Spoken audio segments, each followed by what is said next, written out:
Thank you.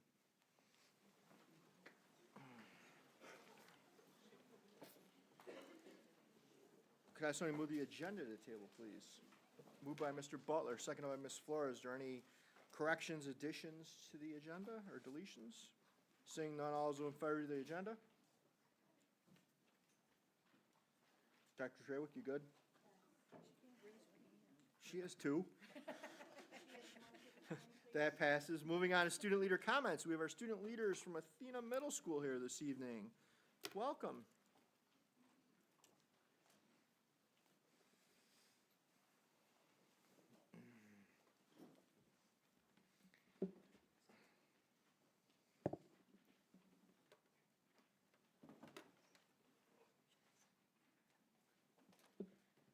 Good evening, and thank you for allowing us to take a moment to highlight many amazing things at Athena Middle School. I'm Daphne Altumblock, and I'm in 8th grade. I'm Annalise Koistek, and I'm in 8th grade. I am Emma Delgado, and I'm in 8th grade. I am Catherine Rankin, and I'm in 8th grade. I am Lucy Coffey, and I'm in 8th grade. I'm Taylor Ball, and I'm 8th grade. I'm Sean Olin, and I'm in 8th grade. This year, students at Athena Middle School are learning more about 7 habits through the Leader in Me program. Habit 1 is learning about being proactive. In grade 6, we discussed long-term benefits of good education and why taking initiative is important. Grade 7 looked at our circle of control along with paying attention to proactive language versus reactive language. In grade 8, we explored the impact of proactive language and reactive language and the impact it has on a conversation. 8th graders also learned the concept of freedom to choose and how it can help us be leaders.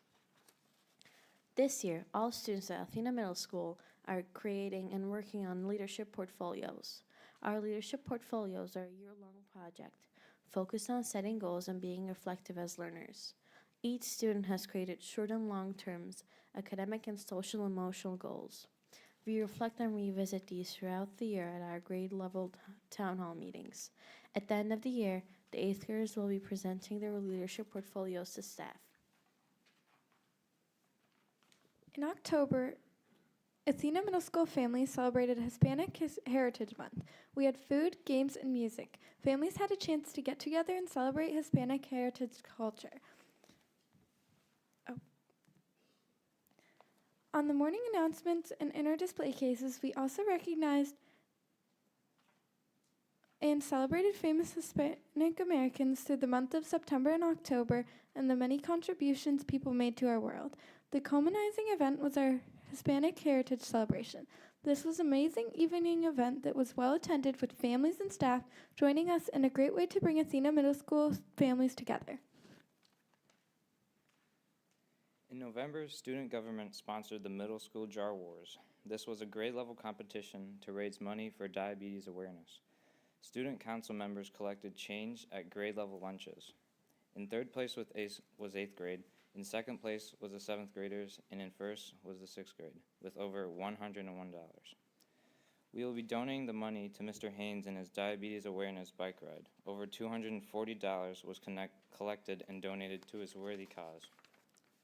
Student government also sold cancer awareness bracelets at the beginning of the year. Athena Middle School has many student athletes participating in fall sports. These sports include cross country, girls volleyball, boys and girls soccer, football, cheerleading, and tennis. Students were proud to wear their uniform to school, and they were all great representatives of our school and the Greece community.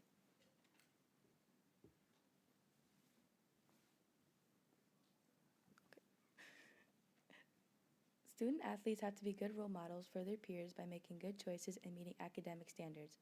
All of the students found time to balance their athletics and academics along with many other activities and responsibilities they have each week. In October, we had a PTSA-sponsored Fall Fun Night for students and parents. There were gym games, dancing, a photo booth, and plenty of pizza and drinks. This was another great way for students and parents to gather and have some fun at night in a safe environment here at school.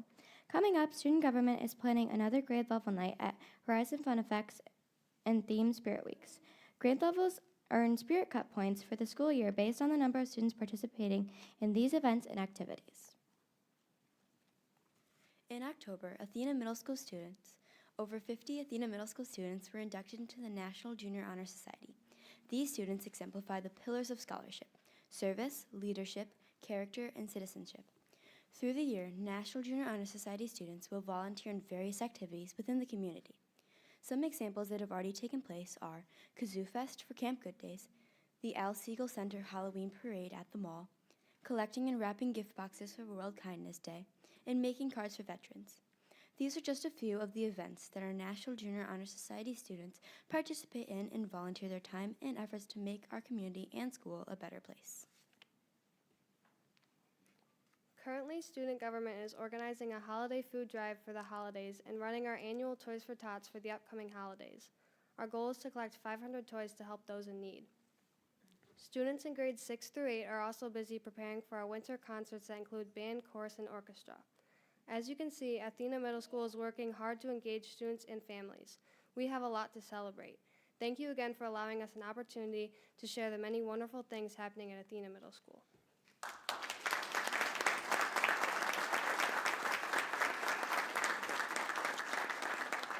I'm going to have you guys come up front here. We're going to do a picture with the board, Superintendent Groutman and Deputy Superintendent Smalling, and your principal and assistant principals. Come on down, right in front here, guys. It's like The Price is Right.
All right, next item up.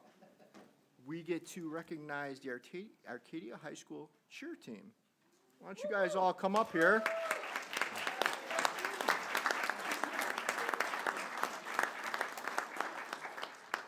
They can put themselves in a formation. Yeah, exactly. We don't have to tell them how to line up. You're Nope. They got this.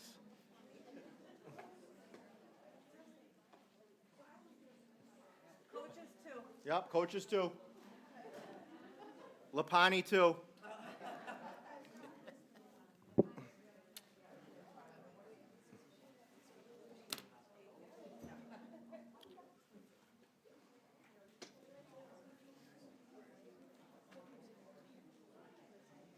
You guys ready? All right. The 25 Arcadia Titan Game Day cheerleaders had a remarkable season. They competed at the first ever Section 5 Game Day Sectional Championships against 8 other teams and placed first class in Class B. The Titans are coached by Stacy Pike, who was named Section 5 Class B Coach of the Year, and assistants Morgan Snedden, Danielle Horn, and Lauren Daphne. Not only did the Titans represent and make our district proud at sectionals, they did it again at the New York State Public High School State Championship. These athletes advanced through round 1, earning a spot in the top 3 of 10 teams. Performing 2 incredibly flawless routines, the Titans took second in the state, Class B. Coach Pike has coached in this program for 24 years, and this was the first time the program advanced to states.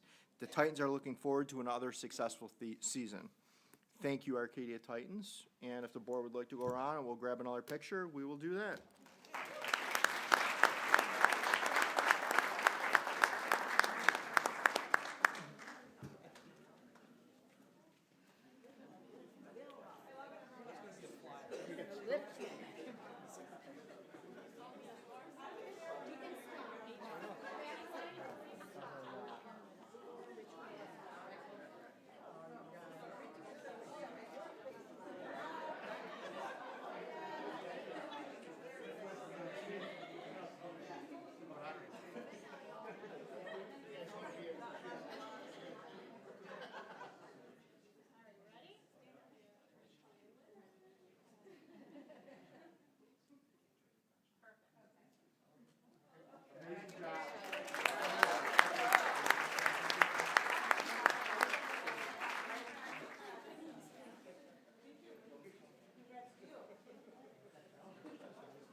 I should.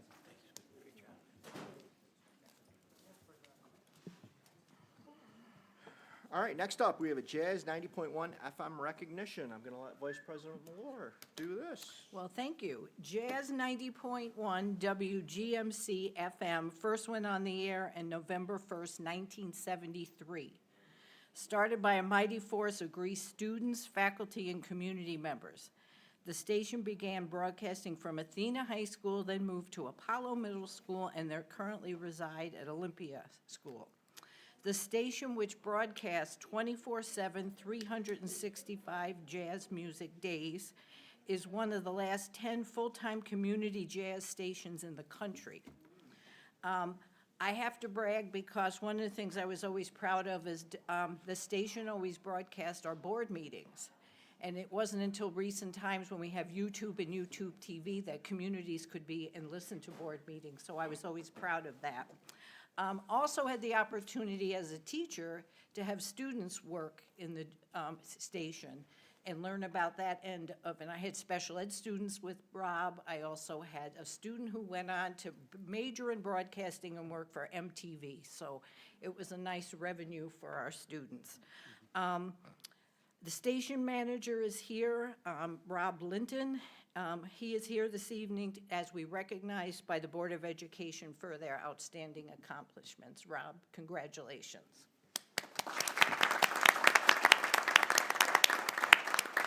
I'm going to have you guys come up, do a picture with Dr. Payne, Vice President Malore, Superintendent Groutman, and Deputy Superintendent Smalling.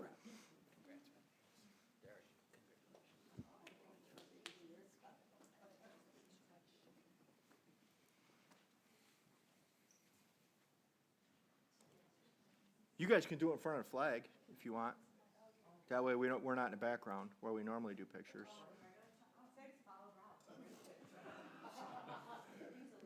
Yeah, way to throw him under the bus, Groutman. Nice.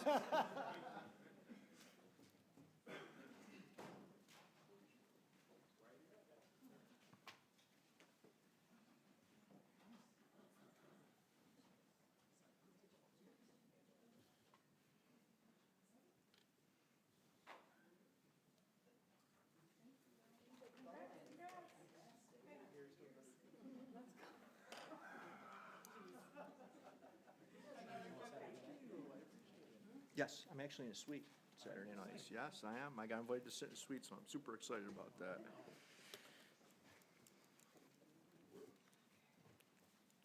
All right, GTA. Is there anyone here from GTA? Hello, how are you?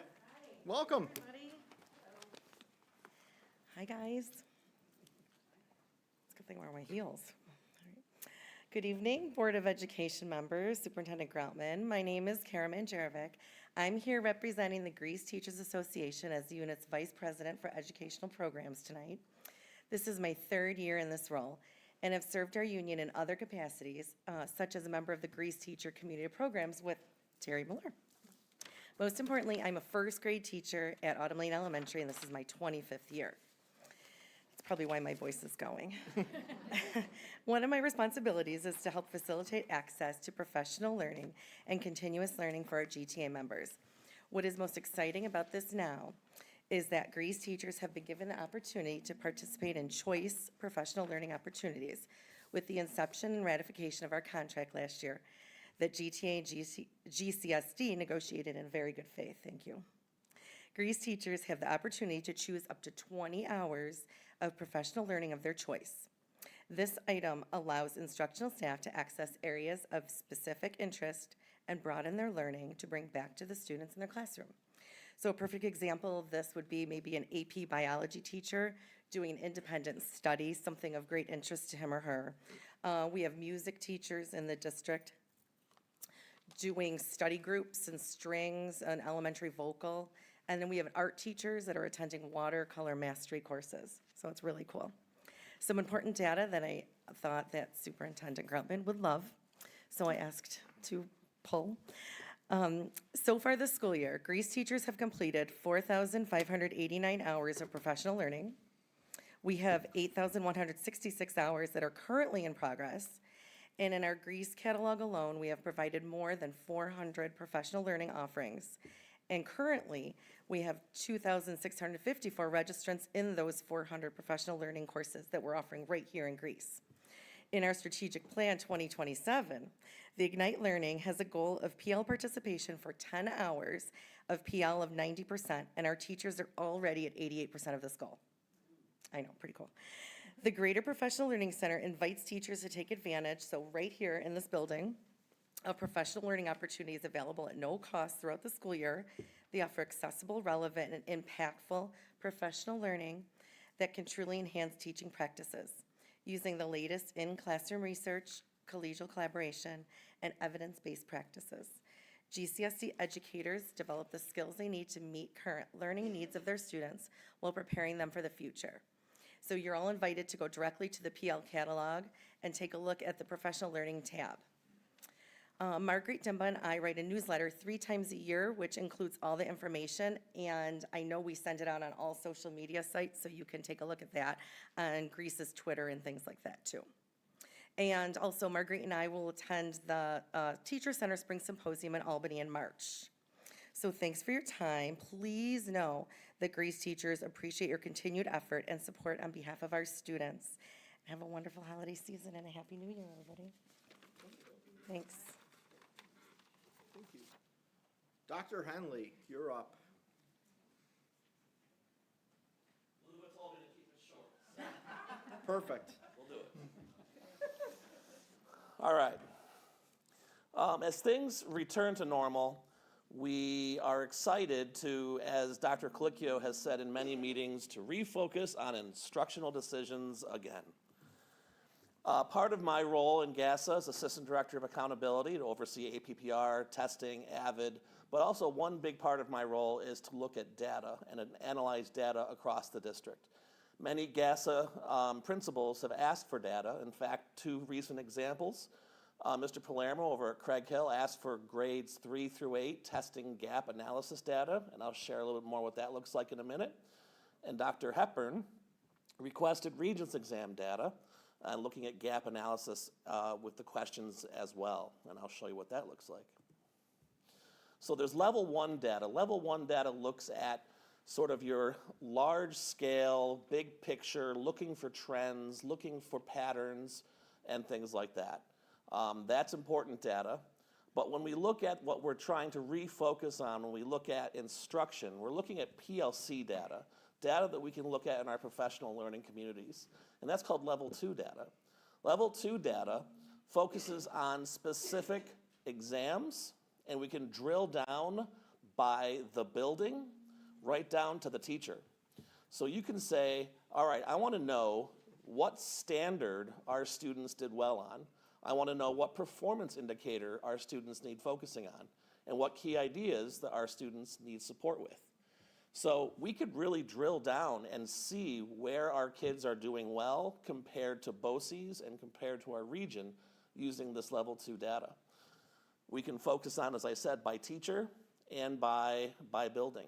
And it's great when teachers are in their PLCs, their professional learning communities, they can sit down and say, wow, your students did better on this particular question. What is it that you're doing in your classroom that helps to get the students to be successful with that type of standard? And then you can drill right down, like in this particular question, you can see that it was a difficult question. Only about 42% of our kids, number 14 on the US History Regents exam, 42% of our kids got it right. But compared to BOCES, over 2,274 students, 44% of the students got it right.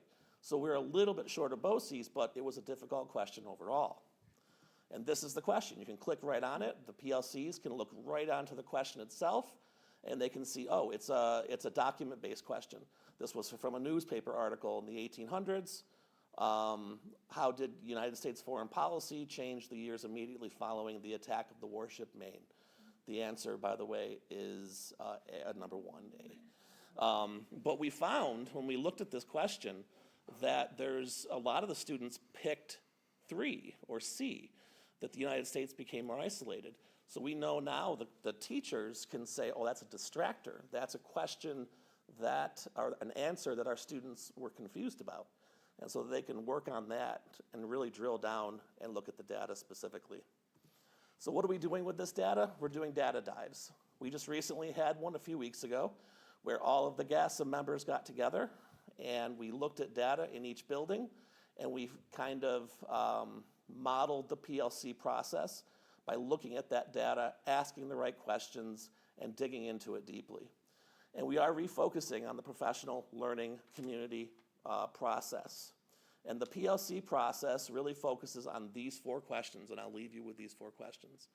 What do we want all students to know and be able to do? That's the standard, okay? That's what we talked about a few minutes ago. How will we know if they've learned it? Again, going back to that level 2 data. How will we respond when some students do not learn? And then how will we extend the learning for students who are already proficient? So this is work that both Mr. Smalling and Mr. Fleming are leading with our GASA administrators across the board. And it's, as I said, it's great to be focusing on instruction again. So thank you very much. Thank you, Dr. Henley. Anybody here from AgSept? Gus and Teamsters. All right, swing and a miss. All right, moving on to Residents Forum. Ms. Likey, welcome this evening. You're first up.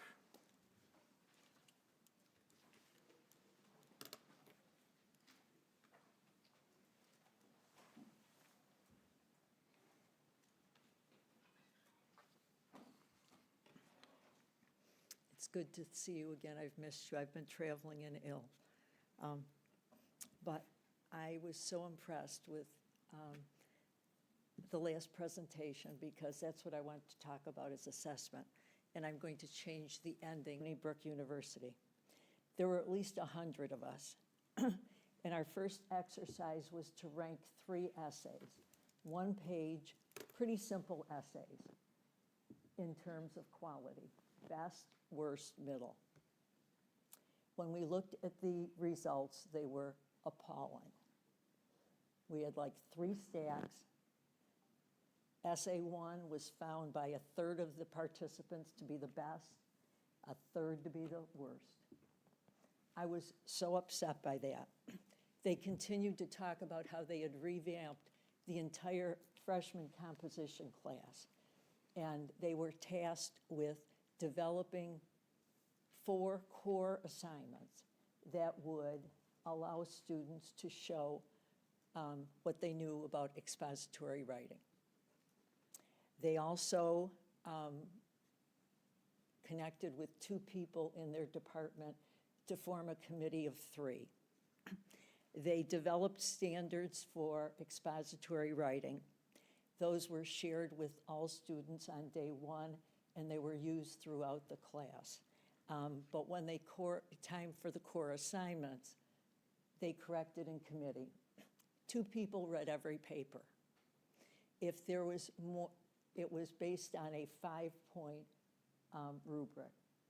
If there was more than a half a point difference, then it was read by the 3rd person. Ms. And Lakey, they I'm gonna have sat to have down. you start wrapping up. You're past your time. Oh, well, I really tried to shorten this, but couldn't. So you'll hear part 2 in January. Have a wonderful holiday. You too, Ms. Lakey. I'm glad you're feeling better. It was nice to see you this evening. Mr. Joyner.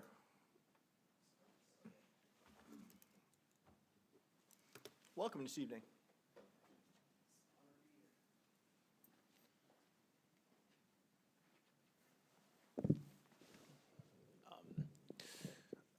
Hello, my name is Keyshawn Joyner, and I'm 21 years old. I'm on the autism spectrum, and I've come here tonight to express some of my experiences as a Greece student. So I'm gonna try and make this short and sweet, but my mother has been fighting for a BOCES program ever since I was in 7th grade, right?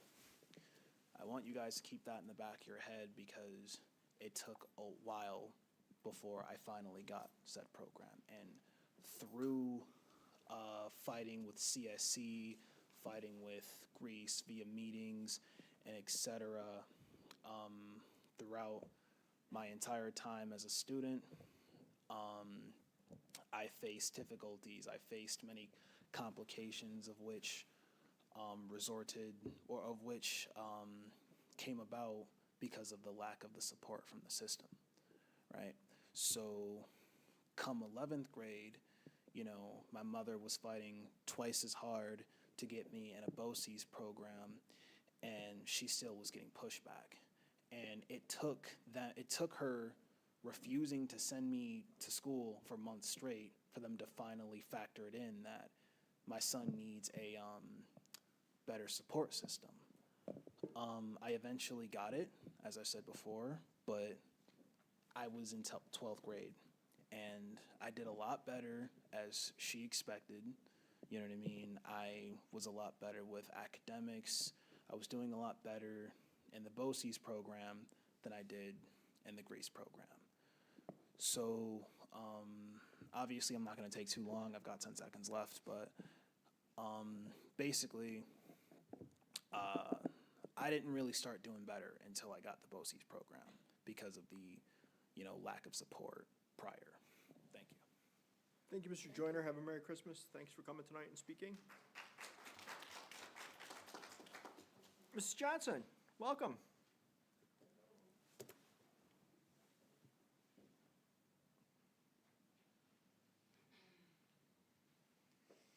Alrighty. Hello, everyone. My name is Tiana Johnson. I am a parent leader. I am an executive committee member for the NAACP, site coordinator for PLTI, and I'm also a very avid, staunch advocate in the community. However, I'm here as a parent. I spoke last month, I'm sure you guys remember. So I just wanted to kind of pinpoint some key areas that I think need to get some more emphasis this time around. I was recently informed that this board it plays no role in the CSC process. That's what I was told. So I'm here to petition the board to begin to play a role within the CSC process. If you guys check in with parents, you'll see that we are not and have not been satisfied with the CSC process for quite some time.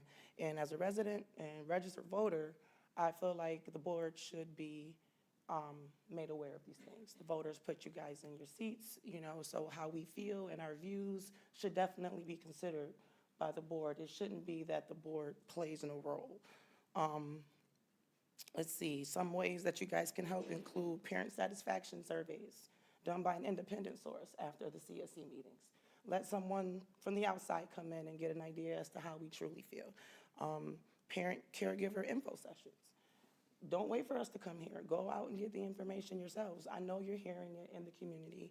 So get something formal together where you guys can really hear from the community, hear from the parents, so that we can just get our kids what, they need. You heard directly from my son, his testimony and his experience there. So while I'm aware that you guys can't respond here, I would hope that within the week I would hear some response. I've reached out to each of you independently, so you all have my email address. And I haven't heard anything since the last board meeting. I know it's the holidays. So I'm really, really hoping to hear some sort of feedback on whether or not we can do these parent satisfaction surveys, and if you guys are going to get the parent info sessions going. Thank you. Thank you, Mrs. Johnson. Have a Merry Christmas.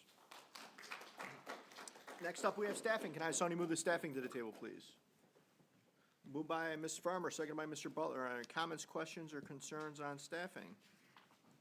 Seeing none, all those in favor? That passes 9-0. Deputy Smallene. Good evening.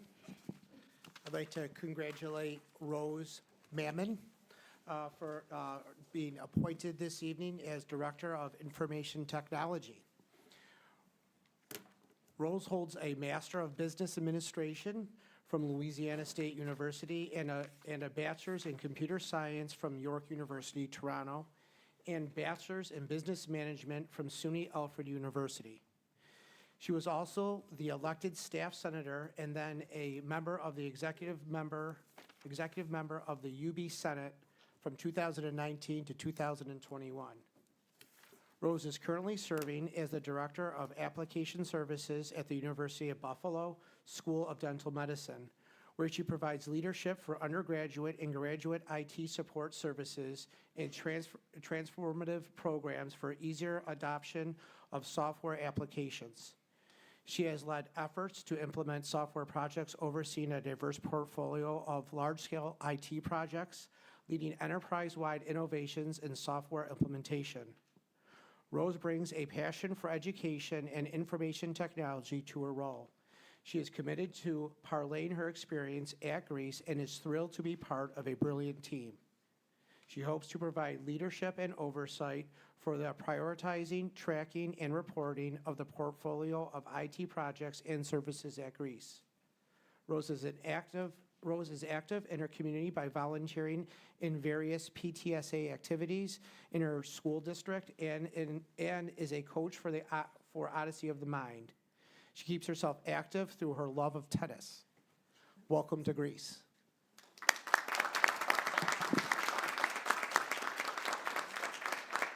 I'm going to have you come up and do a picture with Superintendent Groutman, Deputy Superintendent Smallene, and Assistant Superintendent Colicchio.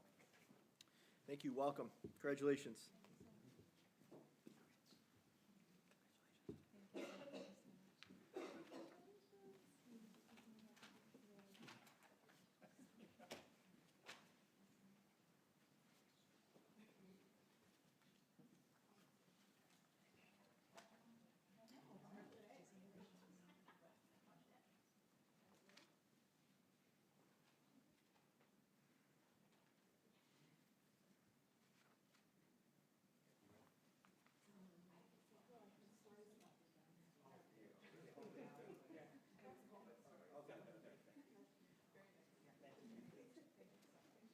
I'm firing Jeremy.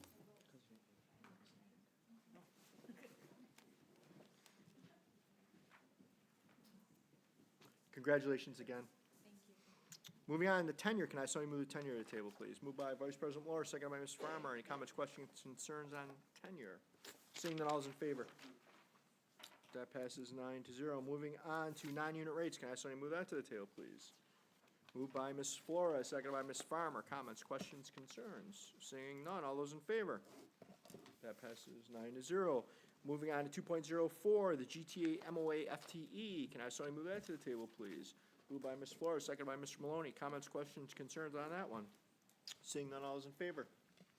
That passes 9-0. And 2.05, non-unit agreement for kids care. Can I have somebody move that to the table, please? Moved by Mr. Maloney, seconded by Ms. Farmer. Any comments, questions, concerns on that? Seeing none, all those in favor? That passes 9-0. Moving on to item 4.01, student leadership development update. Superintendent Groutman. Yes, I'm going to quickly just do a brief introduction. We have Dr. Simmons here, who has put together a presentation with some of the young ladies that you see walking up. So I have had the privilege for years of working with every single one of them who have participated in student leadership opportunities in a number of ways. So I'm going to let them introduce themselves. We've got all schools represented and get started with the presentation in terms of letting us know what's going on in the world of student leadership and voice here in our district. Thank you so much. Thank you so much to the board for having us and to the superintendent for giving us this opportunity to present. My name is Dr. Cedric Michael Simmons, and that is a change since the last time I spoke, Dr. Simmons, mostly, and that's because my role model, Dr. Shrita Treywick, walked so I could run, so thank you. And now I would like to let each of the students introduce themselves, and I've asked them to give their name, their grade level, the school they attend, and one student equity issue that they're passionate about. Hello, I'm Tatiana Montalvo. I'm in grade 11, and I go to Grace Arcadia High School. And an equity issue that I'm very passionate about is making sure no matter the group or no matter how marginalized, everyone's voice is heard. And I think it's very important that everyone's opinion gets out there. So that's something I'm passionate about. Good evening, my name is Kylie Broiled. I'm a 10th grader at Odyssey, and an equity issue that I'm passionate about is grading. I think it's really important that students receive support in all areas of school, including the way that they are presented to the world upon leaving high school. Good evening, my name is Safa Hussein, and I am a senior at Grace Olympia High School. Something I'm passionate about for equity design is creating an inclusive community for all the students and making sure everyone is seen and things that they feel need change will happen so that everyone feels safe and included.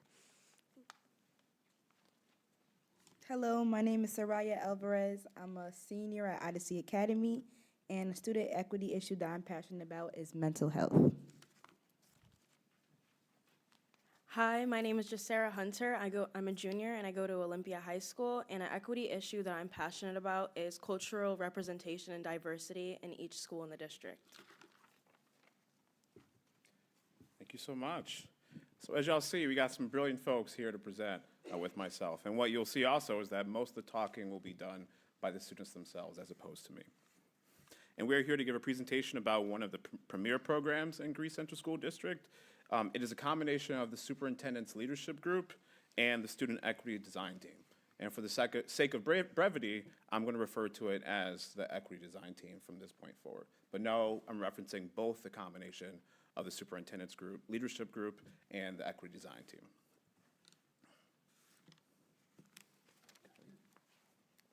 In this presentation, you will hear us discuss 4 key items. First, we will present the purpose behind the creation of the Student Equity Design Team. Then we will give a brief description of the function and work of the team. After that, we will share some of the exciting things we are working on that we are looking forward to this year. We will end the presentation with some notes on the steps for the team. We will be happy to answer any questions you have on the specific topic.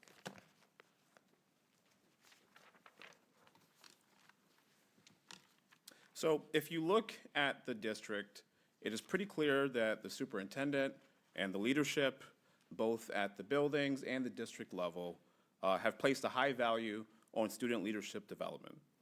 Leader in Me promotes the message that all students can be leaders and all students have their genius, and it has expanded to 11 elementary schools and 2 secondary buildings at this point, and it centers on the world-renowned 7 Habits of Highly Effective People by Stephen Covey. We have the Peer Accountability Council, which promotes a restorative approach to some of our longer suspensions that emphasizes learning and students holding each other accountable. The Above the Influence program is premised on student peer accountability as a model to help with the prevention of substance abuse. Culture responsive education is a new paradigm of teaching that combines student-centered education with multicultural education and a scientific approach to understanding how culture can be used to remove unnecessary barriers to learning in the classroom. And one of the things that existed before I got here, of course, was the superintendent's leadership group. I'll say more about what the leadership group includes, but I do want to point out that when I started, I was so impressed to see a superintendent devote time to meeting with students and asking them for advice and taking that advice every single month. And when I started a little over 2 years ago, one of my charges was to determine how our 2 district-level committees could operate. Because we have, at the time, we had the Guardians of Equity at the district level, and we had the Equity Design Team. And so after a year of studying the equity work that existed in the district and reflecting on my own experience on equity work and student leaders at colleges and universities, I recommended that we make a pretty significant move. We take all the adults and put them in the district Guardians of Equity, kick them out, respectfully, of the Equity Design Team, and instead bring in students from across the district to be part of, to make up the second district level equity committee. And lastly, one of the reasons why we wanted to make sure that we got the Equity Design Team going was that everything that I know about how change has happened in higher education, so at colleges and universities, tells us that some of the best improvements of schools has actually came from students advocating for it. Students drawing on their experience, students being a part of that research to advocate for changes to policies and procedures at the schools. And thankfully, the superintendent agreed.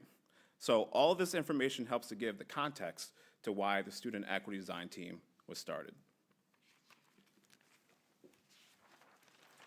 Thank you, Dr. Simmons. Now I will give a brief description of the Student Equity Design Team. This is the second year of the Student Equity Design Team's meeting. Tatiana, Jasara, Kylie, Soraya, and I were all members last year and decided to return. Our team is made up of 4 to 6 students from the 4 high schools, and we are happy to start with the 4 members from Phoenix Academy this year.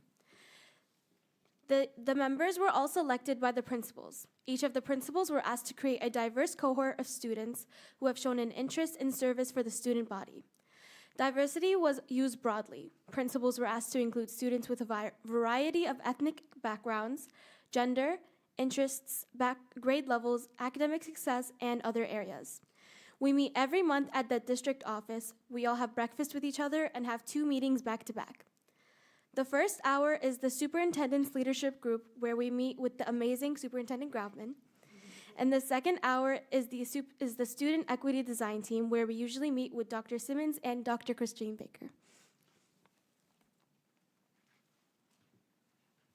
We will now help to tease out the difference between the first hour with Superintendent Groutman and the second hour with Dr. Simmons and Dr. Baker.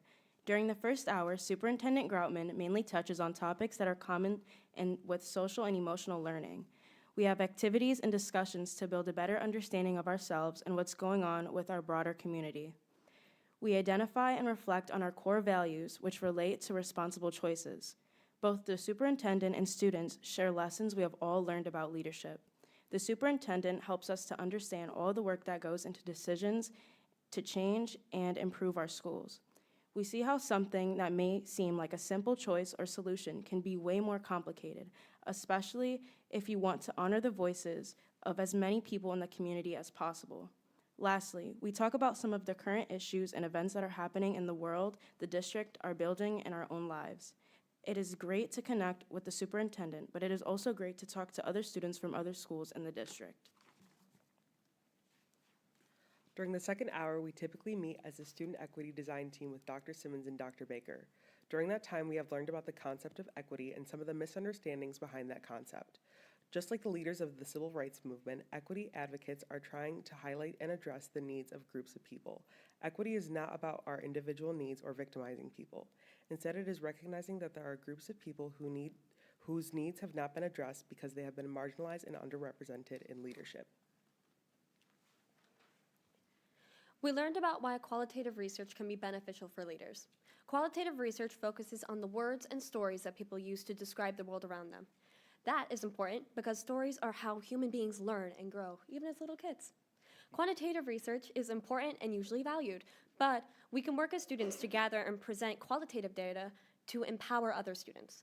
We learned that leaders are people who prioritize service to the community over our own personal interests. We prepared and conducted focus groups as well. We created our questions, we received some training on how to listen when we do this work, we asked other students the questions, and we analyzed the data. At the end of the year, we met with the principals to highlight one issue that our peers wanted to be addressed. For example, one school cared really about the need to increase the diversity of teachers. Another school wanted to improve the language and relationships between students and adults during stressful times of the day. In short, the equity design team has more of an emphasis on equity and using research for service.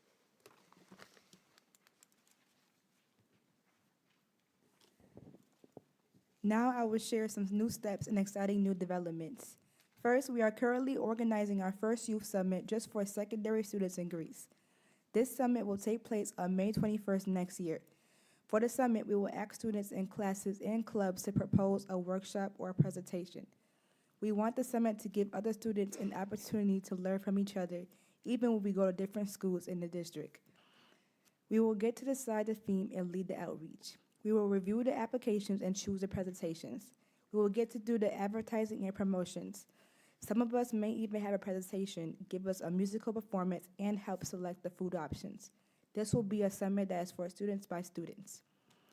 Second, we are working towards the selection of a student to be a board member. This is a rare honor that exists for students at schools. Thanks to the new district student leadership policy, we can have a representative to learn and advocate for you, all on the Board of Education. We were still working on the details and hope to have updates in the next few months for you.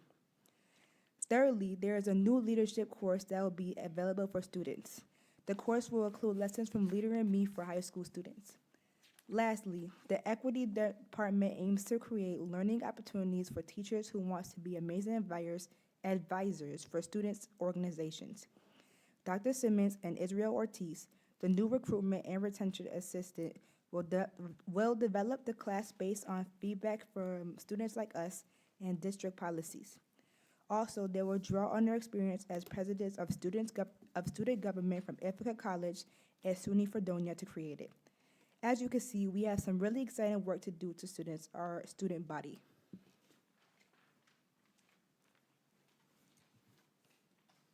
So I want to conclude with two notes. First, I offer this quote from President John F. Kennedy. It says, "Leadership and learning are indispensable to each other." At colleges, there are departments of administrators who primarily work with student organizations to create events, learning opportunities, and social activities. Many of them identify as quote-unquote educators outside of the classroom. That phrase and Kennedy's quote helps to show how the creative things that we're doing in the equity department and with the superintendent are also educational opportunities.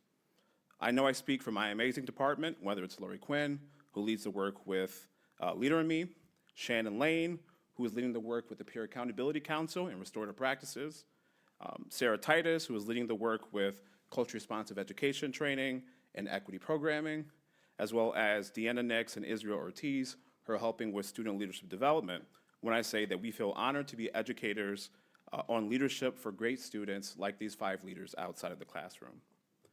And lastly, I want to note that as one of the facilitators for the equity design team, I've tried really hard to help the students and other equity advocates be proud to be part of a great tradition of equity.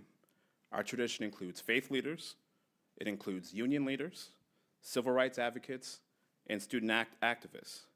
Even if some people misunderstand, don't want to understand, sometimes try to scare people, or prefer a sink and swim approach to education, our tradition of equity is filled with resilience that has made even some of our presence here possible, and we should be proud of that. However, I also emphasize to these great students that we have a responsibility to come correct. Just because we believe in equity, that does not mean that we do not make mistakes. It doesn't mean that we don't have a lot to learn and that we have our own biases to confront. I constantly try to push them to lead with respect, humility, and ongoing learning. That isn't because I'm trying to be mean or be hard on them or anything like that. but it's because that is what leaders are supposed to do. We push each other to be better versions of ourselves. And as they learned at our last meeting, as we were planning the summit, leadership is hard work and can be pretty exhausting. But I'm constantly proud of them for taking on the challenge to benefit our community.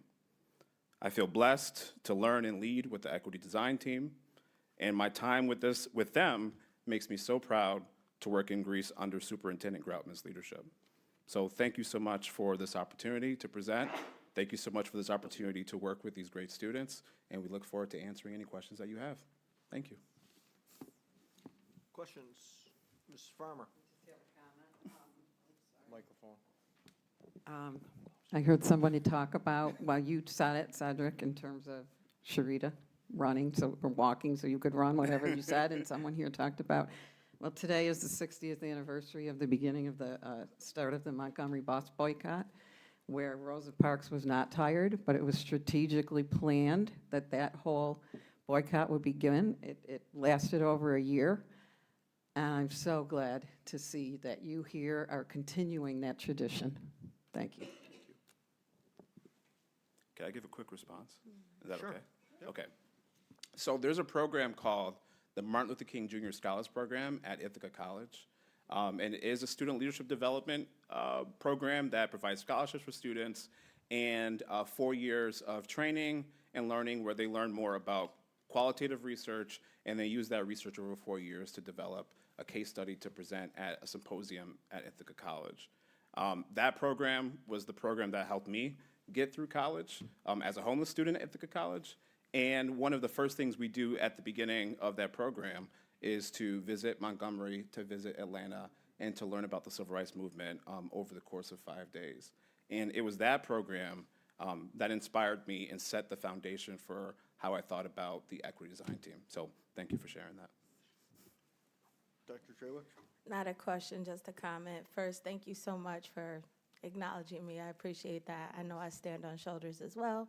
And as I sit here exhausted and literally broken, I appreciate that.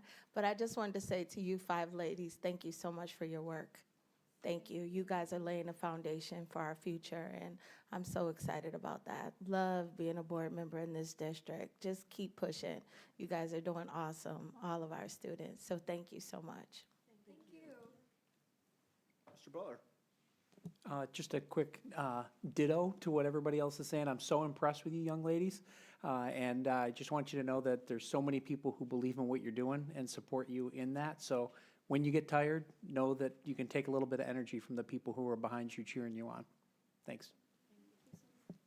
Ms. Flores?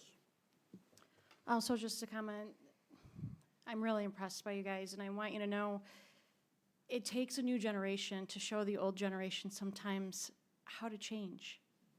You guys are open, and you're tolerant, and you're patient, and you're kind with people, and there is a lot for our community to learn from your group. So please continue to stand up and use your voice. You guys are doing a great job. Anybody else?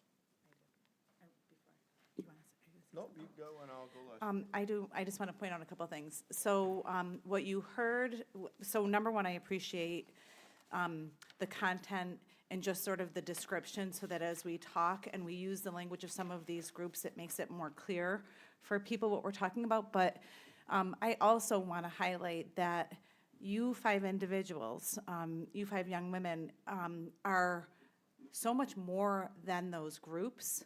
And while that represents some of the work that you've been part of, I also want you to know that I see you in the work that you do day to day in your school.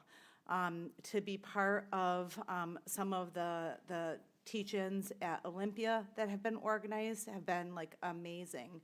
To Kylie, I mean, like there is a million ways between robotics and other ways that you have shown leadership. Tatiana, with your musical and like incredible talent ability, and Soraya, the amount with your sorority and the other pieces that you give to our community. I mean, to each one of you, it's hard to sort of even watch you here because there's so much more. And I'm just so excited to know you. I'm proud to know you. And I also am just so excited to see your future.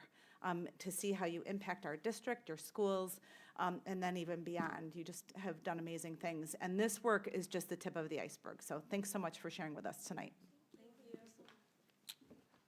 I have a question. I want to thank you all for coming. I truly appreciate you guys taking the time to come before the board. I'm sure you had a lot of other better things to do this evening. Are you guys prepared to talk about the student board member? I'd like to flesh that out a little bit, or is that for another time? I think that's for another time. We're like literally at the early stages. Okay.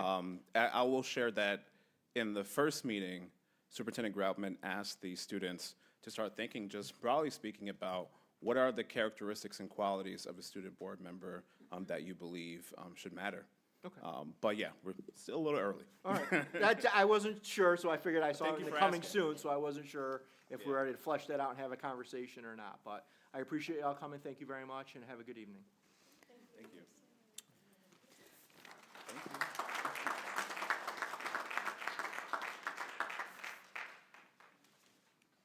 And if you guys want to take off, feel free, or you can stay. Come on, Luva. Wow. No running in the boardroom, Luva. All right.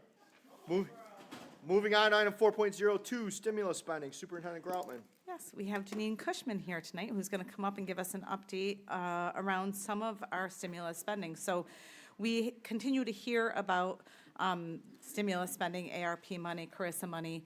Janine's going to give us a breakdown in terms of where we are with that spending, what we've put it towards, and sort of what we have left in terms of balances. So I'll turn it right over to her.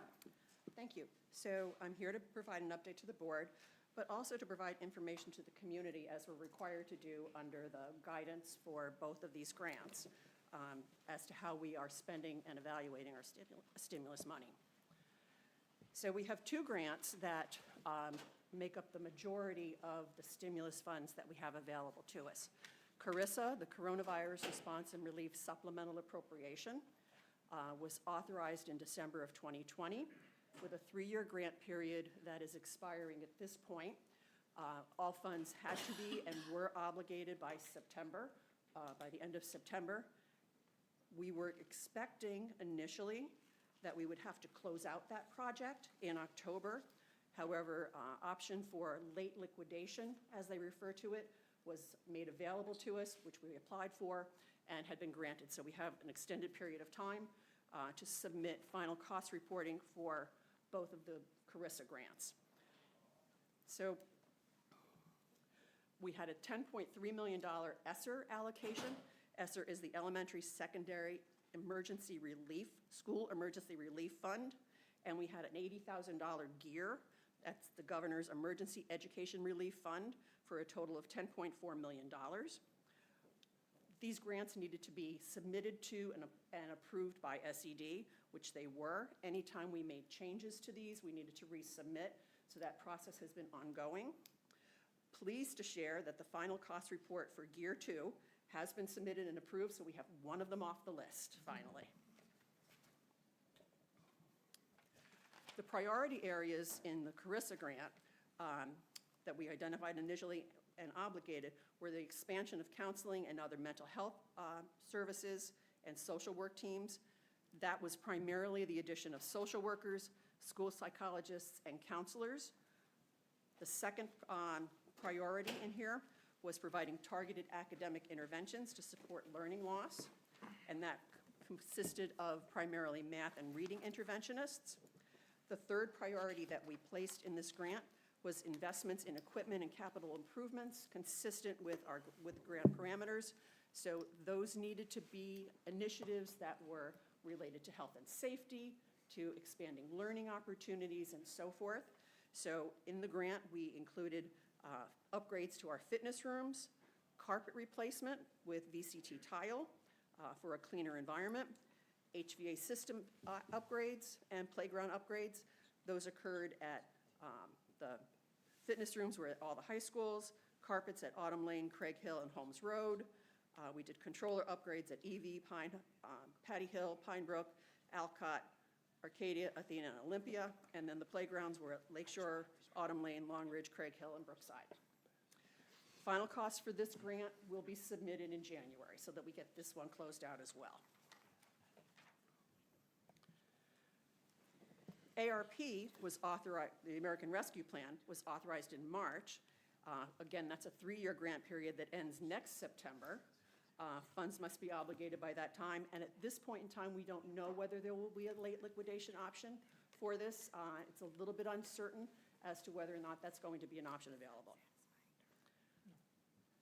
The allocation included a $22.2 million base grant, and then 3 sub-grants that were specific state reserves for particular purposes.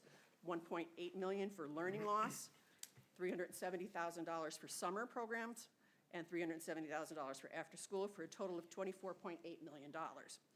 Again, all portions of this are submitted to SED and approved, and any modifications that we make to this grant need to be resubmitted and approved as well.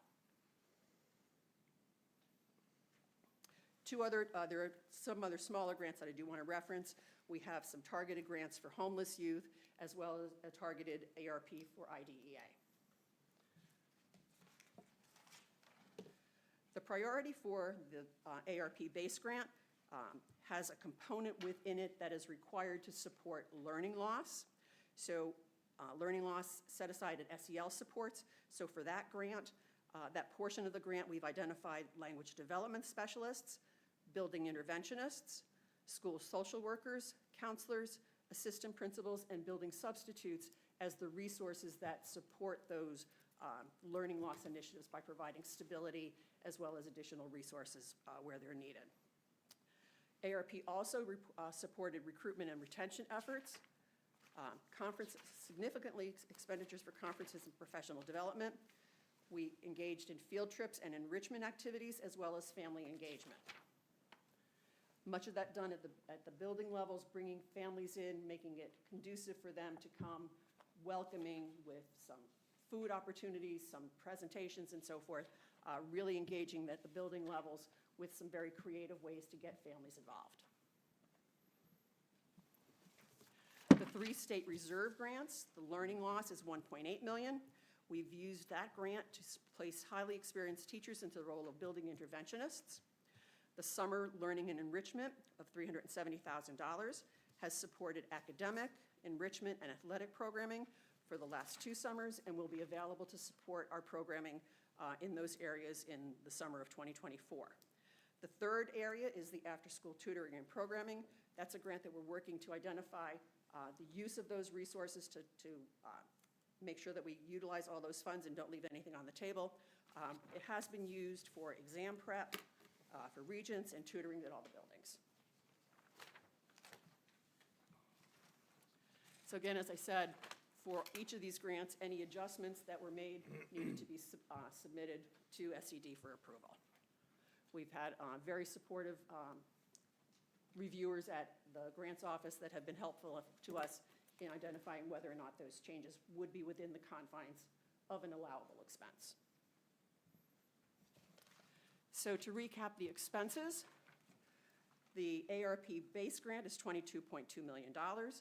The expenses that are reflected here are either actual or encumbered expenses through the remainder of this year. So the salaries and benefits are what we expect to spend in those areas. We spent some money on equipment, contracted services. Again, that's some of the PD and professional development and travel to those events, and then some supplies. The learning loss grant, again, is those interventionists for $1.7 million, and then benefits associated with those. The summer, we've pretty much spent that out over the last 2 years with the commitment to spend that last $130,000 this next summer. After school, we still have a chunk of that money left that we need to determine how we're going to utilize that most effectively. And then the Carissa are both spent out with salaries, equipment, contracted services that includes some upgrades to some systems in the buildings, as well as supplies and benefits.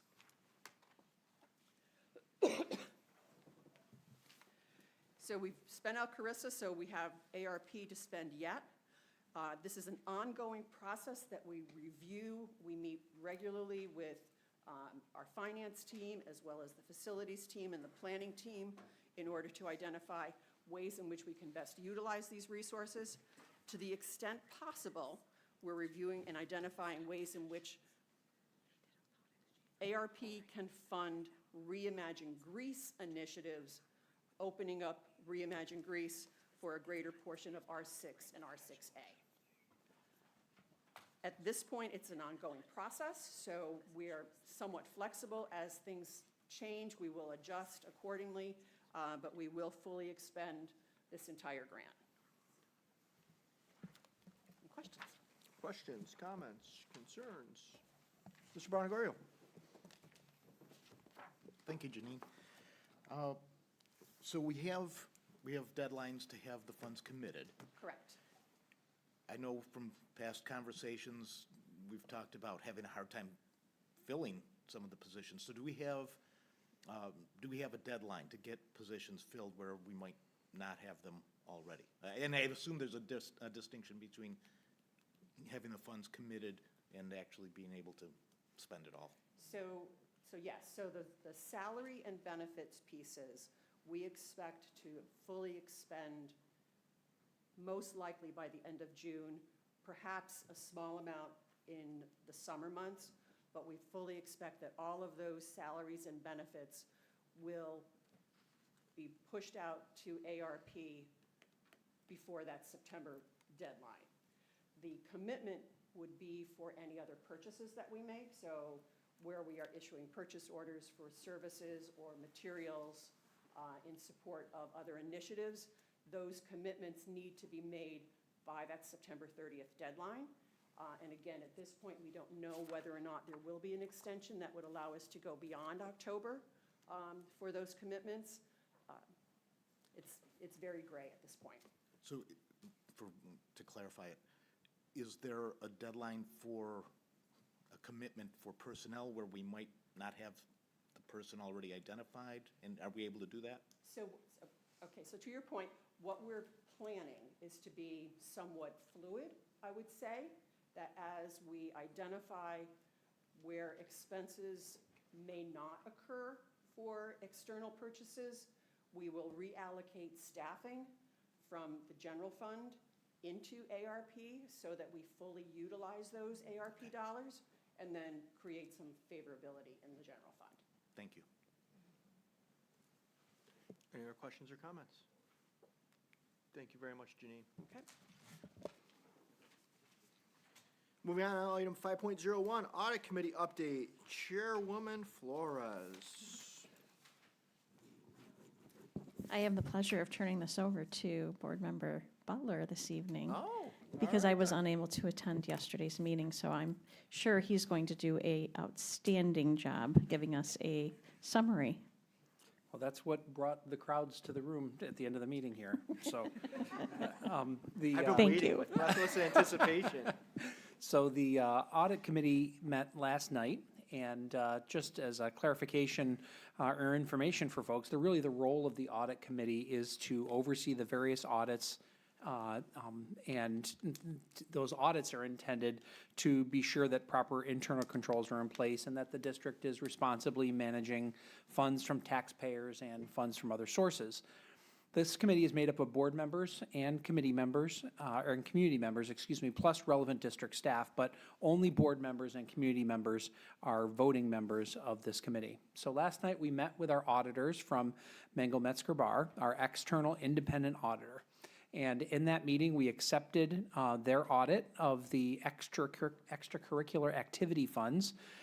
That audit is of the school-based fundraising efforts across our 6 middle and high school campuses. So if you bought a candy bar, then it was in the audit. The auditors identified no deficiencies in our internal controls nor any material weaknesses. They had some relatively minor suggestions, as you can imagine, it's a tough thing to keep track of, all of those kids walking around selling all of those things. But thanks to the hard work of the district office staff and the the club advisors and principals across the district, there were very minor suggestions that they made. We also, in that meeting, accepted the single audit report, which is related to our receipt of federal funds. And based upon our past performance, we are identified as a low-risk auditee, which is a great status to have, and changes kind of the nature of how what we have to go through in some of that audit. And so this audit looked at 3 of our largest federal funding streams. It looked at our funding under the education stabilization funds, the special education funding called the Special Education Cluster, and funds from FEMA, the Federal Emergency Management Agency. And in this audit as well, they found no deficiencies in internal controls over the compliance, and that they consider to be material weaknesses. So again, kudos to our team for their hard work on that. We then discussed the district's responses to the suggestions that were offered by the auditors and accepted those recommendations. This was after the auditors had left.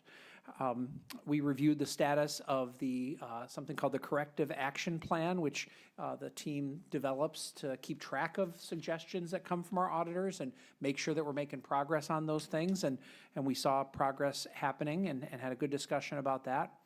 And I think that's it for the summary of the meeting. Thank you, Mr. Butler. Moving on to item 6.01, can I so move the acceptance of the annual classroom audit report? Please. Moved by Mrs. Farmer, seconded by Mrs. Flores. Any comments, questions, concerns on that? Seeing none, all is in favor. That passes 9-0. Moving on to 6.02, acceptance of the 22-23 extra classroom audit corrective action responses. Moved by Vice President Moore, seconded by Ms. Flores. Comments, questions, concerns on that? Seeing none, all is in favor. That passes 9-0. Moving on to item 6.03, acceptance of the 22-23 management letter responses. Can I have someone move that to the table, please? Moved by Mr. Butler, seconded by Ms. Farmer. Any comments, questions, concerns on that? Seeing none, all is in favor. That passes 9-0. Moving on to 6.04, acceptance of the 22-23 single audit report. Moved by Ms. Flores, seconded by Mr. Butler. Any comments, questions, concerns on that? Seeing none, all is in favor. That passes 9-0. Moving on to 6.05, can I have somebody move that the Board of Education of Greece Central School District approves the 23-24 property tax collection status, including all additions and cancellations made to the original approved levy amount. Moved by Vice President Moore, seconded by Ms. Flores. Comments, questions, concerns on that? Seeing none, all is in favor. That passes 9-0. Moving on to change orders, can I have somebody move the change orders to the table, please? Moved by Mr. Butler, seconded by Ms. Farmer. Any comments, questions, or concerns on those? Mr. Bonagorio. Just a question. I noted that 1 or 2 of the change orders were the result of, as we often see, some surprises.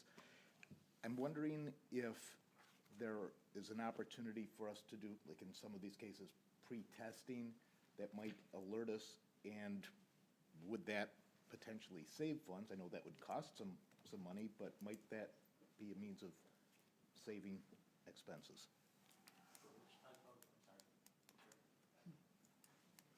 I think one was an example of asbestos found, which we probably should expect everywhere, and another one was soil conditions. The soil one was just it's so deep it's hard to test, and usually that site work is to be done and tested by the architects that are designing it. They're the ones usually responsible for doing the field work. Their lack of doing the field work results in some of the errors and omissions, such as the caulk on the windows that they should have tested before they put the bid in. The ground soil portion was an unforeseen condition. I mean, it's really deep down. It's probably 4 or 5 foot down into the soil before they get to it. I'm not sure there's a lot of testing we could do with that. We don't have the equipment to do that type of testing. Could we do the caulk testing on where we believe? We probably could, but that's why we pay the money we do to the architects to do the testing and design the drawings in order to get the work done. So we could, but it hasn't been a practice. In those cases where the architect failed to do it, is that an expense that they bear after? Yes. So the traditional, the common practice in the field, and since we've still got our 6 and 6A and some of our 5 to work with them, we usually wait till the end of the project. And for all contractors, architects and the construction managers, we retain some funds out of each payment, approximately 5%. We hold those funds until the end, until we're satisfied with everything. Typically with the architect and/or the construction manager, we will sit with them. If we have issues, they have issues with us not fully paying them. We have issues with them with errors and omissions and things they caused on us that were not our fault, and we try to negotiate or work on a process to account for those funds. So what you'll see in the next capital project update is Lou's team keeps tracks of all the change orders that are errors and omissions and unforeseen condition, and then we total those and have a sit-down at the end of the project before any final payments are released. Any other questions on change orders? I'm just gonna make a comment, the change orders amount to $73,216. With that, all those in favor of the change orders? That passes 9-0. Moving on to the rescinding of the surplus designation of vacant land. Can I have that moved to the table, please? Moved by Mrs. Farmer, seconded by Vice President Malor. Any comments, questions, concerns on that? Seeing none, all is in favor. That passes 9-0. Moving on to budget status report. That's written information only. Does anybody have any questions? All right, anticipated bids, any questions? All right, moving on to the consent agenda. Can I have somebody move the consent agenda, please, to the table? Moved by Mr. Maloney, seconded by Ms. Flores. Any comments, questions, or concerns on the consent agenda? Mr. Maloney? I just had one, is this where I come in with the field trip back? Nope, we get to that later. Okay. Thank you, Mr. Maloney. I would like to thank the Athena High School Extra Classroom Fund for their donations to the production costs for the show choreographer, their deposit for the DJ for the junior senior gala, and the uplighting for the junior senior gala. I'd like to thank Jason Mincer for his sponsorship of our new teacher induction, and I'd like to thank the Greece Teachers Association for their sponsorship of the new teacher induction. With that, all those in favor of the consent agenda? That passes 9-0. Moving on to student trip approval. Can I have somebody move that to the table, please? Moved by Mr. Maloney, seconded by Ms. Flores. This would be the time for your question, Mr. Maloney. Okay. My question is, who funds this? Is this out of the music department itself? Does it come out of their account, or does it come out of our funds as Greece Central is sending them as part of their field trip money? Good question. Dr. Colicchio, you're up. Student fundraising, they've been working on it for most of the year, and then out-of-pocket costs, I believe, for that. So they don't use the balance they have in the show choir I don't believe so. funds? Because it's different groups. Oh, it's different groups? Okay. Dr. Colicchio, is your mic on? Thank you. Oh, okay. You were just talking quiet. Any other questions, comments? Mrs. Farmer? I'm assuming that all students who want to go will be able to go on this trip. Money won't be, I will check. okay. Yes, that's what I was getting. Oh, was it? Okay. Any other questions or comments on the student trip? Seeing none, all is in favor. That passes 9-0. Moving on to the approval of the pre-K curriculum. Can I have somebody move that to the table, please? Moved by Mr. Butler, second by Mr. Bonagorio. Is there any comments, questions, concerns on that? Mr. Bonagorio? Thank you. I'm wondering if we can get just a quick description of the district-created explicit supplemental math units. Just, That sounds like. I have a Welcome. particular interest in this. Welcome and thank you. Put you on the spot. That's okay, that's okay. I'm Julie Parsons. Thank you for bringing this to the table and looking at our pre-K curriculum. So when we look at our units of study, they're very play-based, inquiry-based, student-led, with targeted teacher questioning to help to support the standards in play. When we look at the math, a lot of that is through the center's approach, that play-based curriculum.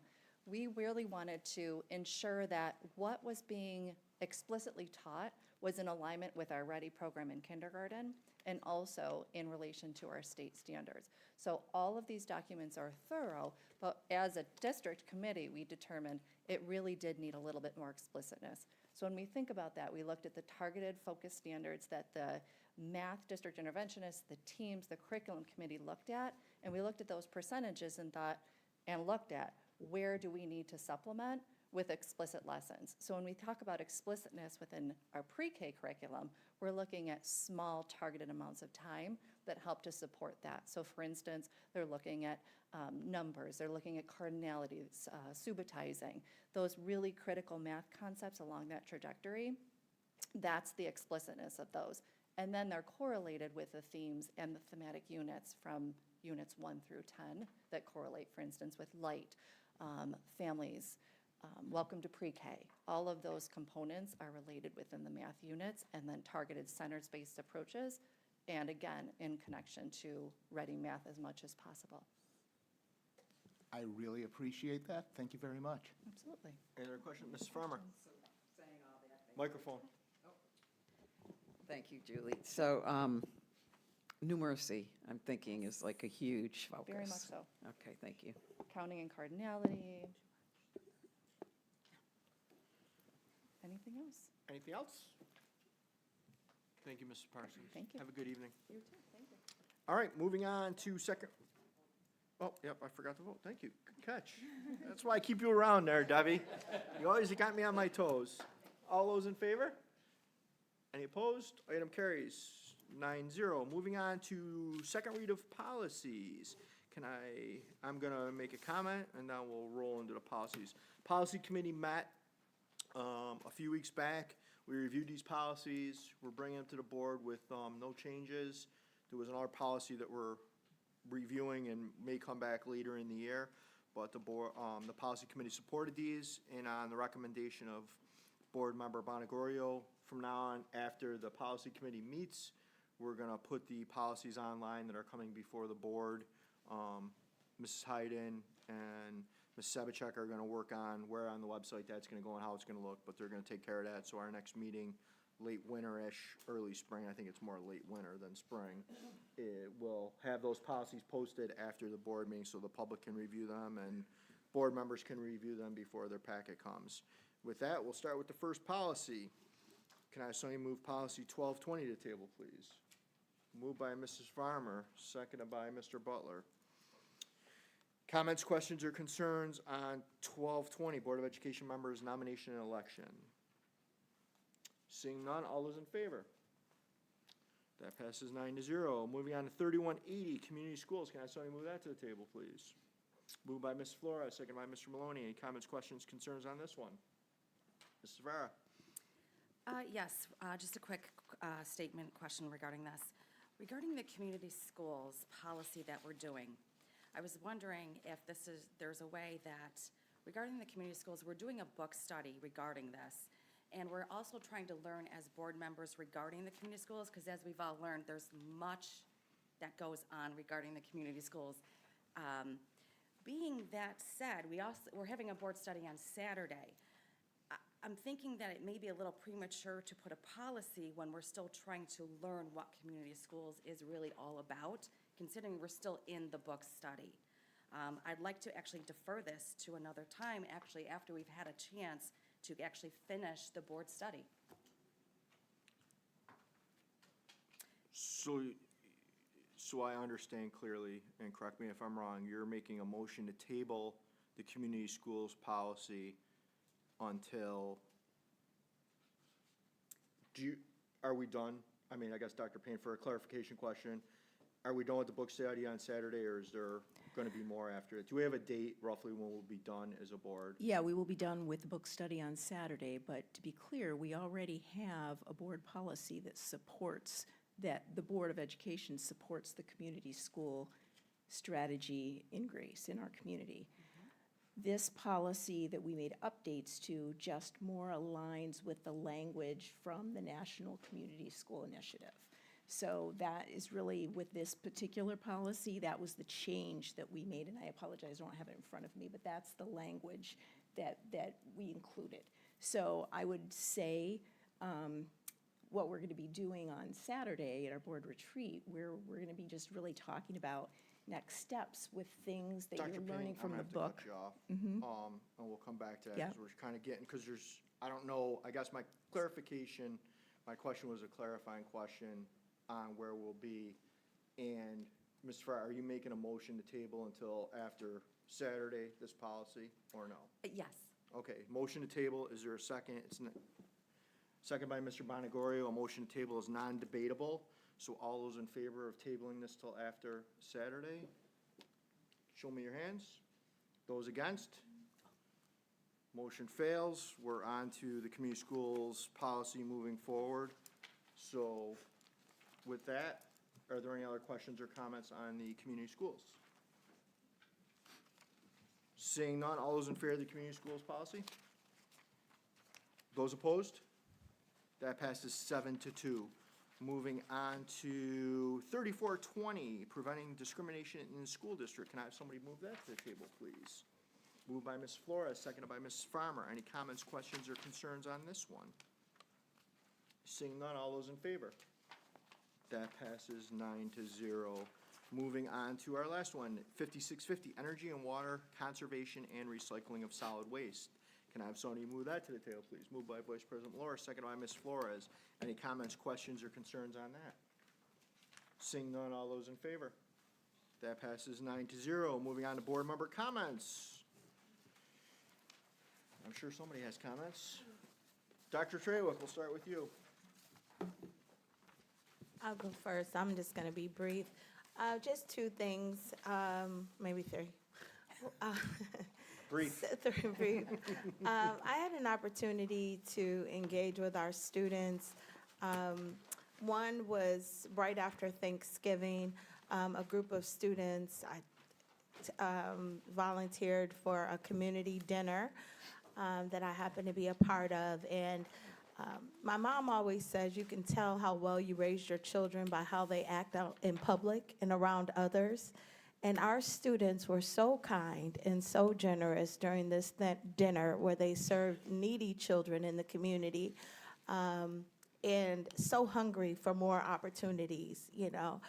So I just wanted to say kudos to those students that volunteered over at the Carter Street Rec Center to help out with the Thanksgiving dinner there.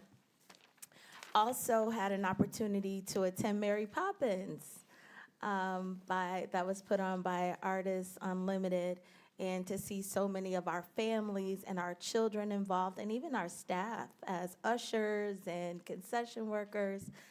It was amazing, and I'm so glad that we can partner with community organizations to do events like those, giving children with disabilities an opportunity to participate in the arts. Seeing our children in Greece and our wonderful GPAC Theater host that was amazing. So those are my two comments, and I also wanted to say happy and safe holidays to all. Thank you, Dr. Trawick. Mr. Bonnegorio. Thank you. I have a prepared comment that I'll read in a moment, but I want to acknowledge right off the bat that I really appreciated as Mrs. Lakey mentioned, the information provided by Mr. Henley earlier, and the information that Julie Parsons just provided regarding explicit math units. My comments are largely in response to some proposed actions that we see coming from the State Department of Education regarding student-centered learning. So I want to comment on that. Constructivist education, I'll try to be really quick through this. Constructivist education arose in the early 1900s. Its basic premise is that students learn best when they discover and construct knowledge for themselves. As such, the direct teaching of facts is to be discouraged. It's gone through various iterations, but today we find it under the names of student-centered, discovery-based, inquiry-based, and play-based education, among others. For many, a philosophical commitment to this view is the essence of resistance to direct, explicit instruction. Why I really appreciated Mrs. Parsons' comments, whether in literacy, math, or other disciplines. However, there is voluminous evidence from cognitive science that shows that direct instruction is almost always the best means of instruction, and why that is true. Research shows that facts are foundational to skill development and deep understanding, that cognitive load limits the ability of everyone to do the multitasking required in discovery-based learning, that undirected novice learners often draw flawed conclusions because they lack the basic background knowledge for deeper learning. And of course, the accumulation of knowledge through content-rich instruction is critical to developing reading comprehension. In the mid-1800s, Dr. Ignaz Semmelweis published research in Vienna showing that mothers dying from childbed fever could be reduced by 90% just by having doctors wash their hands. His observations conflicted with the medical opinions of the day and were rejected by the medical community until years after his death. Balanced literacy, a form of discovery-based education, makes up about 75% of the reading instruction across the United States, but 30 states with bipartisan leadership have banned these practices for lack of empirical evidence supporting their efficacy. Greece has already embraced the science of reading, so proud of us, but a key element to the successful application of good literacy instruction is faithful, direct, explicit instruction by teachers. For decades, the advocates of balanced literacy ignored the research. The National Reading Panel, a presidential commission, published landmark research advocating direct instruction in 2000. It's been out there a very long time. But it was only this year that one of balanced literacy's rock star advocates acknowledged that her strategies lacked merit, and Columbia University shut her program down.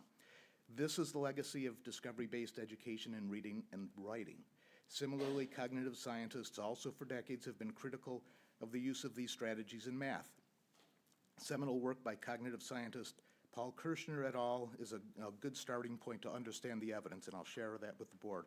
It turns out that discovery-based learning is ideal only for the experts in their fields, those who've already mastered their body of knowledge. For everyone else, direct teacher-led instruction is far superior.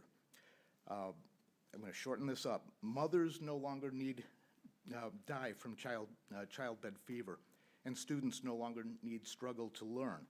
We all must do better for our students. At the very least, we should acknowledge that there are two camps that are often at odds with each other, those who advocate direct instruction to facilitate student learning, and those who believe that students should discover knowledge on their own.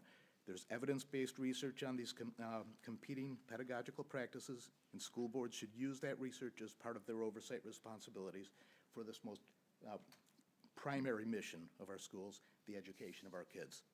Thank you. Thank you, Mr. Appreciate your Bonagora. patience. Any other board member comments? Mrs. Farmer? Sorry, thank you, Mark. And we were talking briefly, there was an article that came out today from Education Week that talks about how U.S. students are, U.S. 15-year-olds on the PISA, the International Student Assessment, in 2018, their score of 465 is on par with the global average, but 18 points lower. Basically, what we're seeing is that the kids in the United States are holding steady in reading and science. Their math skills have declined over the pandemic years, and we know that how important it is for a child to receive math instruction in a continuous way. So this test that we have seen in this article. So I'm happy to see that the U.S. students are holding steady in reading and science, similar to what their assessments were prior to the pandemic. Thank you. Thank you, Mrs. Farmer. Mr. Maloney? I'll make this short. I just would like to wish everybody a happy holidays and safe holidays, and we'll see you in January. Thank you, Mr. Maloney. Any other board member comments? Mrs. Farr? Yes, Microphone. Thank you. All right, I wanted to start off first by honoring service here. Bonnie Lee and Barbara Insulaco, if I said that right, I apologize if I didn't. 29 years of service, so congratulations on your retirement. Gay Carroll and Michael Raz, and I apologize if I got that wrong too, commendable as well. Congratulations on your retirement. Shout out to Stacy Pike at Olympia, alma mater here. Olympia, it's usually an inside joke. We're all about Olympia these days. But Arcadia High School cheer team, congratulations. I wish you well in Ohio. Mrs. Like, thank you for your assessments and your essays, and I look forward to hearing what you have to say next month. It was very nice to hear that. I want to take a shout out to Mr. Joyner. It takes a lot of credit to come up here as a kid to talk to the board about your feelings and the problems that these kids have. I commend Mrs. Johnson for standing up for her kids. As parents, it's very hard when you have struggling kids to try to get through the day. I advocate for parents all the time. You need to get involved with your kids, your education, their well-being. So I commend you guys for doing that. I want to wish everyone a happy holidays, and thank you. Thank you, Mrs. Farah. Vice President Malloy. I want to remind everybody that the Holiday Tree Gala is going on this week at Arcadia Middle School on their lawn. There's a number of beautifully decorated trees, 5:30 to 7:30 with live music and lots of games. You might want to stop by and see the Board of Education tree. And vote for it. Thank you, Tammy. Holiday concerts, you know, everyone who knows me, music puts happiness in my heart. All the schools are doing concerts. Take time to go and see the children and support them. It's a lovely way for them to be taking those skills and learning about doing a concert. So please participate. And we have winter sports. It's a nice afternoon or Saturday afternoon to go watch a basketball game. All those schedules are on the website, so if you have some children and you're looking for something to do on an evening, how about go to a basketball game? Everyone have a happy holiday. See you in January. Thank you, and I messed up. I had Mrs. Flores down, and I forgot to call on her, so I'm going to come back to Mrs. Flores. I apologize deeply. No apology needed. I just want to wish everybody a happy holiday and to also agree with Vice President Malloy in regards to the concerts that the kids are doing. Music are all the different things and all these extracurricular activities that help us have our children show up to school to learn and do the reading and the math and the other things and get excited about the whole package, because sometimes it's really hard just to come in and know that you have to do reading, which is really hard for some kids, and knowing that you have to do math, which is really hard for some kids, but have other things to look forward to throughout the day. So please take the time to go to a concert and such. I also want to call out the student leaders that came today, and especially the one student from Odyssey who is championing mental health. The holidays can be a really hard time for some people, and it's always important to know we don't know unless you walk in somebody else's shoes what other people are going through. And sometimes a simple smile and a happy holidays or anything little just to brighten somebody's day can go a really long way, because it can be really hard for some people this time of year. So kind of keep everybody in your heart this time of year, and happy holidays, and thanks to everybody. Thank you, Mrs. Flores. I'm up. I got a couple things. I want to congratulate Dr. Simmons. He kind of glossed over that pretty quick, that he's now a doctor, so I want to take a minute to congratulate him. with us. Oh, he didn't? Oh. Well, he kind of downplayed it with us, so I'm gonna give him a little bit of a shout out there. That's impressive on his behalf, and I want to congratulate him on behalf of the Board of Education. We had a safety committee meeting yesterday. These days all flow together.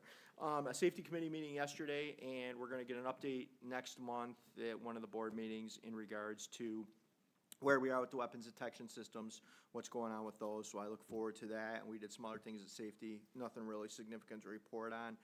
I want to take a moment to, there's a few things that I noticed in the superintendent's memo this week that really hit me. And I know Dr. Klick will appreciate this, the junior lacrosse coming back. It's been gone since COVID, and to have 3 teams coming back into our junior lacrosse with our partnership with the Grease Storm Junior Lacrosse Program, I think it was really significant to see 3 teams of elementary students participate in lacrosse. I think that's absolutely awesome. I also want to give out a shout out to the fishing clubs that are coming. I'm an outdoors guy. I love fishing. I love hunting. I love being in the outdoors, and I think that's a super unique opportunity for our kids to be able to learn how to fish. It's a life skill. You can always eat. It's a great opportunity for our kids to learn how to fish. And I think so many of our kids don't appreciate the outdoors like they should. So I think this is a great opportunity. I'm so proud of the school district for offering that. And just to finish up, I want to wish an early birthday to my favorite superintendent, Kathy Groutman. She's getting up there in years. And I'd like to wish everybody a very Merry Christmas and a Happy New Year. Enjoy the time with your family and friends. You know, every year you get is a blessing, and take the time to enjoy it, take the time off, and take the time to truly cherish the memories that you make over the holiday season. And with that, Superintendent Groutman, you're up. Well, I'll start by saying your birthday is next week, which makes you just a little bit older than me. But I look So good. happy birthday. Maybe less great. I have a few things that I want to talk about, and I promise not to be long, but they really center on the work that we've done with high-functioning teams. And Mrs. Leike, I think we were on the same page tonight, because one of them is particularly to highlight and really recognize the assistant superintendents and folks that we have here, our admin team, who've participated in our data dives. So we have built this structure. Mike was really instrumental in helping us build a structure to bring folks together from every school and bring teams together from schools to be able to really dig in and analyze data. It's not something that occurs in most districts. Most people don't have the time and don't release teachers to actually do that work, so it doesn't get done. What this is with help and support and people and the access to the things that they need, the day to be able to do that work, and then to use that to then inform their school improvement plans and the work that they're doing in their schools. So I'm really proud of that and thankful for that work that's gone on. In addition, one of the structures that happened during COVID was we started to bring our extended cabinet together regularly on a weekly basis. And this week, I would just want to give some recognition to our new director of the arts, who brought forward a really great idea in terms of using a coaster to access and really center the arts in terms of music and the arts. But also to connect that with curriculum like ELA and math and other subject matters. I don't think that would have happened unless we didn't have that structure. So as a team coming together on a weekly basis and seeing our leaders working together to create opportunities for our students that are going to strengthen their academics is really awesome. I was really happy to see that. It is advocacy season, so a lot of people may not realize, but there's a lot of work going on in the county right now related to advocacy as we head into the winter. Things like our budget, electric buses, free lunches, CTE. We were asked this year as a district to bring a student and have a student participate in that. So I have Rihanna Hudson from Athena, who's going to be attending that meeting, and also the legislative breakfast in February, so I'm really pleased about that. And I also just wanted to give a shout out to our Greece Police Department. For anybody who paid attention on social media, Shop with a Cop was this weekend, so we had dozens of families over at the Walmart on Dewey with our local police officers and our cadets participating in shopping, and it's just super generous. The Greece Police Department is great partners to us, and it was really, really appreciated. And lastly, to the point that Ms. Flores made, I would also just want to point out that we have really incredible EAP services here in Greece.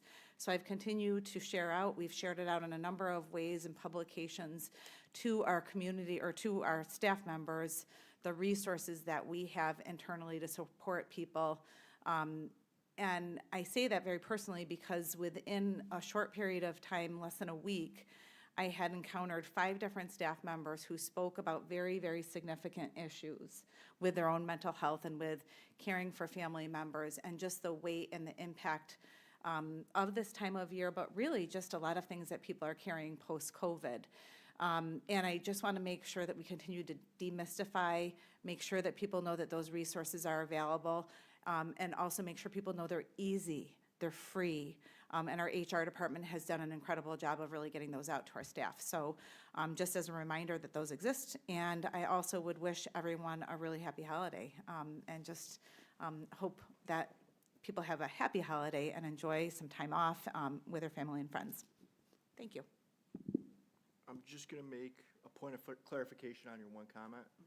The Town of Greece Police Department, it's actually the Uniform Patrolmen's Association that do the Shop with the Cop, just so nobody's calling Town Hall tomorrow complaining about public funds being spent on Shop with the Cop. It's the Patrolmen's Union that sponsors Shop with the Cop. And with that, Mr. Maloney. I'd like to make a motion to adjourn the meeting. Oh, Ms. Farmer jumps in with the second. All right then, all those in favor? Any opposed? That passes 9-0.